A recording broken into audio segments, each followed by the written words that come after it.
Salam sejahtera di dalam kasih Tuhan kita Yesus Kristus. Gema kabar baik kembali menyapa kita, yang didasari dalam renungan santapan harian hari Selasa 22 April 2025. Firman Tuhan hari ini diambil di dalam Bilangan 1 ayat 1 sampai 54. Dan khususnya kita akan membaca di dalam Bilangan 1 ayat 1 dan 2a. Tuhan berfirman kepada Musa di padang gurun Sinai dalam kemah pertemuan pada tanggal 1 bulan yang kedua dalam tahun yang kedua sesudah mereka keluar dari tanah Mesir. Hitunglah jumlah segenap umat Israel menurut kaum-kaum yang ada dalam setiap suku mereka. Demikianlah firman Tuhan. Tema renungan hari ini adalah terhitung sebagai umat Tuhan.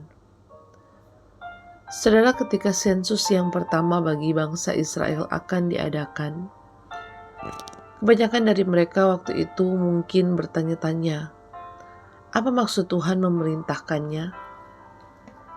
Kita dapat menduga dari petunjuk yang ada dalam perikop yang kita baca. Target sensus tersebut adalah semua pria dewasa di atas 20 tahun dan sanggup berperang. Dengan demikian, anak-anak remaja dikecualikan meski beberapa dari mereka sanggup berperang. Orang lansia tetap dihitung jika ia masih sanggup berperang, sementara itu suku Lewi tidak disensus Tuhan. Mengkhususkan mereka untuk pelayanan kemah suci, dan hasil dari sensus tersebut akan diselaraskan dengan usaha perluasan kerajaan Allah melalui bangsa Israel pada zaman itu. Di sisi lain, sensus juga dilakukan oleh raja-raja di dunia guna membentuk pasukan yang besar untuk menaklukkan sebuah negeri dan pertahanan dari musuh. Raja yang ambisius kadang melakukan sensus terlebih dahulu sebagai persiapan untuk memperluas kekuasaannya. Saudara, Allah adalah raja atas seluruh manusia. Secara khusus Allah adalah raja atas umat pilihannya. Allah bukan kepala atas sebagian tetapi atas semua. Allah adalah kepala atas lembaga-lembaga sekuler maupun lembaga-lembaga rohani.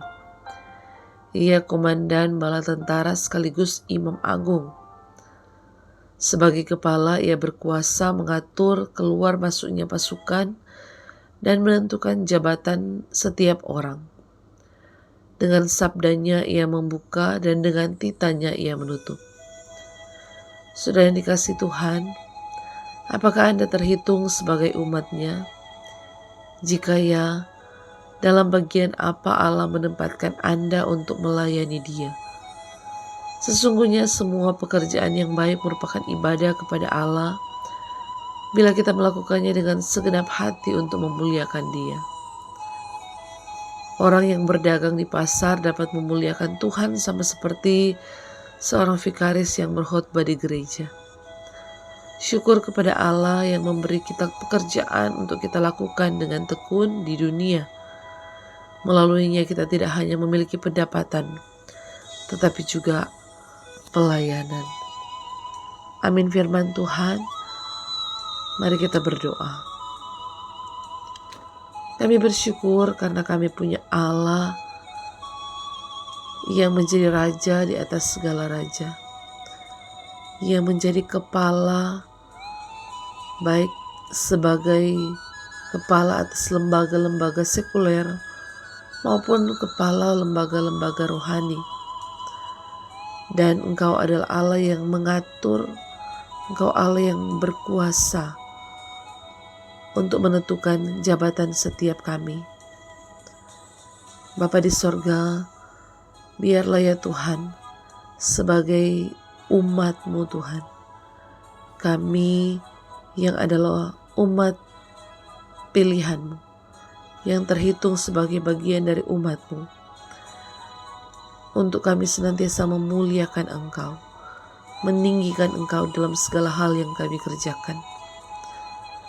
Dan biarlah Ketika kami bekerja, melakukan segala sesuatu, kami bukan hanya memikirkan gaji atau pendapatan kami, tetapi bagaimana segala sesuatu yang kami kerjakan itu dapat memuliakan Engkau.